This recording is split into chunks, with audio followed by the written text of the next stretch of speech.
اور بدامنی اور سیاسی گراوٹ اور اخلاقی گراوٹ کے علاوہ کچھ نہیں ملے گا۔ اس لیے اپنے ارباب اہل وقت کو کہیں کہ اگر ملک کی ترقی اور امن چاہتے ہو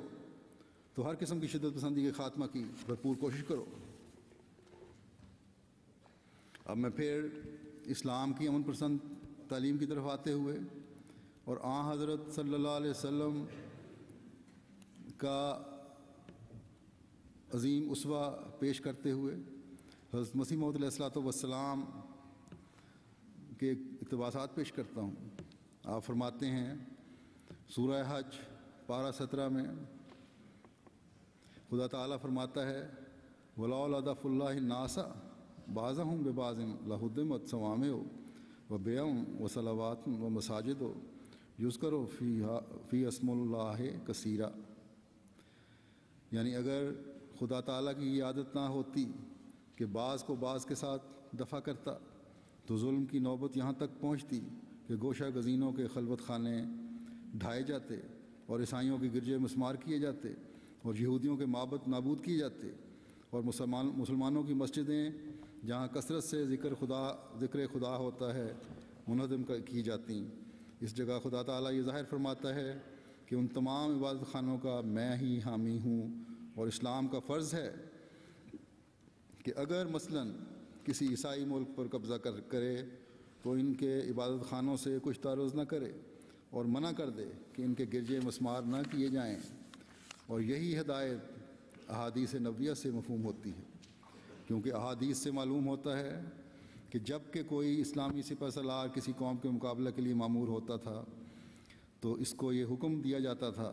کہ وہ عیسائیوں اور یہودیوں کے عبادت خانوں اور فقراء کے خلوت خانوں سے تعرض نہ کرے۔ اس سے ظاہر ہے کہ اسلام کس قدر تعصب کے طریقوں سے دور ہے کہ وہ عیسائیوں کے گرجاؤں اور یہودیوں کے معبدوں کا ایسا ہی حامی ہے جیسا کہ مساجد کا حامی ہے۔ ہاں البتہ اس خدا نے جو اسلام کا بانی ہے یہ نہیں چاہا کہ اسلام دشمنوں کے حملوں سے فنا ہو جائے، بلکہ اس نے دفاعی جنگ کی اجازت دی ہے اور حفاظت خود اختیاری کے طور پر مقابلہ کرنے کا اذن دے دیا ہے۔ پھر آپ فرماتے ہیں کہ آن حضرت صلی اللہ علیہ وسلم نے جو جنگ کیے وہ 13 برس تک خطرناک دکھ اٹھانے کے بعد کیے،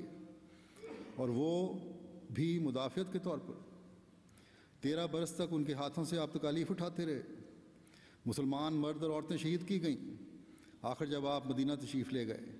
اور وہاں بھی ان ظالموں نے پیچھا نہ چھوڑا تو خدا تعالیٰ نے مظلوم قوم کو مقابلہ کا حکم دیا، اور وہ بھی اس لیے کہ شریروں کی شرارت سے مخلوق کو بچایا جائے اور ایک حق پرست قوم کے لیے راہ کھل جائے۔ آن حضرت صلی اللہ علیہ وسلم نے کبھی کسی کے لیے بدی نہیں چاہی۔ آپ تو رحم میں مجسم تھے، اگر بدی چاہتے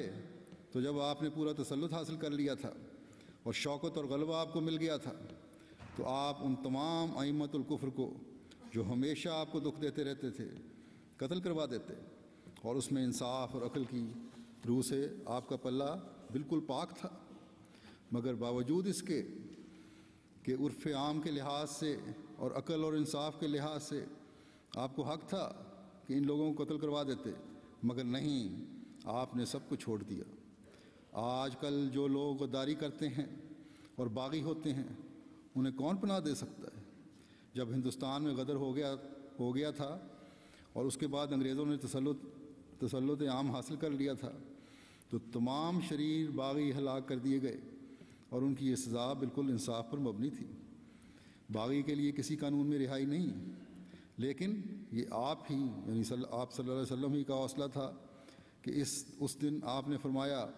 کہ جاؤ تم سب کو بخش دیا۔ اس سے صاف معلوم ہوتا ہے کہ آن حضرت صلی اللہ علیہ وسلم کو نوع انسان سے بہت بڑی ہمدردی تھی، اور ایسی ہمدردی کہ اس کی نظیر دنیا میں نہیں مل سکتی۔ اس کے بعد بھی اگر کہا جاوے کہ اسلام دوسروں سے ہمدردی کی تعلیم نہیں دیتا تو اس سے بڑھ کر ظلم اور کیا ہوگا۔ یقیناً یاد رکھو کہ مومن متقی کے دل میں شر نہیں ہوتا۔ جس قدر انسان متقی ہوتا جاتا ہے اسی قدر وہ کسی کی نسبت سزا اور ایذا کو پسند نہیں کرتا۔ بس ہمیں اس بارے میں تو ذرا بھی شک نہیں کہ اسلام ہی وہ مذہب ہے جو دنیا میں قیام امن کے ضامن ہے اور کبھی بدامنی کے لیے اس نے کوئی تعلیم نہیں دی، اور نہ ہی حضرت صلی اللہ علیہ وسلم اور خلفائے راشدین کے عمل سے اور اسوے سے اور ان کے زمانے سے ہمیں پتہ لگتا ہے کبھی اسلام نے مذہب کے طور پر مذہبی کے پھیلاؤ کے لیے حملے کیے ہوں اور بدامنی دنیا میں پیدا کی ہو۔ ہاں، جب اسلام پر حملے ہوئے تو اس کے جواب دیے گئے، کیونکہ حضرت صلی اللہ علیہ وسلم جیسی بنی نوع انسان کی ہمدردی ہمیں کہیں نظر نہیں آتی۔ اور یہ کس طرح ہو سکتا تھا کہ آپ کے عمل سے یا آپ کے صحابہ کے عمل سے کبھی یہ ثابت ہو کہ انہوں نے بدامنی پھیلائی ہو یا انسانیت کی تکلیف پہنچانے کی کوشش کی ہو، کیونکہ آپ وہ نبی ہیں جن کا خلق قرآن کی تعلیم ہے، اور قرآن کریم فرماتا ہے کہ یا ایھا الذین آمنوا کونوا قوامین للہ شہداء بالقسط ولا یجرمنکم شنآن قوم علی الا تعدلوا اعدلوا هو اقرب للتقوی واتقوا اللہ ان اللہ خبیر بما تعملون۔ اے وہ لوگوں جو ایمان لائے ہو، اللہ کی خاطر مضبوطی سے نگرانی کرتے ہوئے انصاف کی تائید میں گواہ بن جاؤ، اور کسی قوم کی دشمنی تمہیں ہرگز اس بات پر آمادہ نہ کرے کہ تم انصاف نہ کرو۔ انصاف کرو، یہ تقوی کے سب سے زیادہ قریب ہے، اور اللہ سے ڈرو، یقیناً اللہ اس سے ہمیشہ باخبر رہتا ہے جو تم کرتے ہو۔ بس اگر ہم اسوہ رسول پر چلنے کا دعویٰ کرنے والے ہیں تو کسی قوم کی دشمنی بھی ہمیں انصاف کے قیام سے روک نہیں سکتی۔ دنیا کی کوئی کوشش ہمیں قیام امن سے روک نہیں سکتی۔ آپ نے محبت پھیلانے کے لیے اپنے بدترین دشمنوں کو بخش دیا تھا، جیسا کہ حضرت مسیح موعود علیہ الصلوۃ والسلام نے فرمایا